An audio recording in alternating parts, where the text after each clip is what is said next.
തിരുവനന്തപുരത്ത് കനത്ത മഴ ഇപ്പോഴും തുടരുകയാണ്. കാര്യവട്ടം ഗ്രീൻഫീൽഡ് സ്റ്റേഡിയത്തിന്റെ മേൽക്കൂര തകർന്നു. അജീഷ് ജയകുമാർ തിരുവനന്തപുരത്ത് വിവരങ്ങൾ നൽകാനുണ്ട്. അജീഷ്, ഇന്നലെ രാത്രി മുഴുവൻ പെയ്യുന്ന കനത്ത മഴയിൽ തിരുവനന്തപുരത്തിന്റെ വിവിധയിടങ്ങളിൽ വലിയ നാശനഷ്ടങ്ങൾ ഉണ്ടായിട്ടുണ്ട്.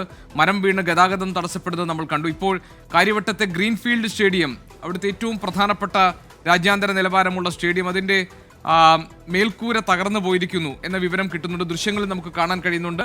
എപ്പോഴാണ് ഈ സംഭവം? എന്താണ് പുതിയ വിവരങ്ങൾ? ഇന്നലെ രാത്രിയിലുണ്ടായ ശക്തമായ മഴയിലും കാറ്റിലുമാണ് ഗ്രീൻഫീൽഡ് സ്റ്റേഡിയത്തിന്റെ മേൽക്കൂര തകർന്നത്. ഇതിന്റെ ഒരു ഭാഗത്തെ മേൽക്കൂര അത് പറന്നു പോവുകയും അതിൽ തകരാറുണ്ടാവുകയുമാണ് ചെയ്തത്. ഇന്നലെ രാത്രി അതിശക്തമായ മഴയും കാറ്റുമായിരുന്നു ആ ഭാഗത്തുണ്ടായിരുന്നത്. ഈ ഗ്രീൻഫീൽഡ് സ്റ്റേഡിയത്തിൽ മാത്രമല്ല, പള്ളിപ്പുറം കഴക്കൂട്ടം ഭാഗത്തിന്റെ പല മേഖലകളിലും കാര്യമായ നാശനഷ്ടം ഉണ്ടായിട്ടുണ്ട്.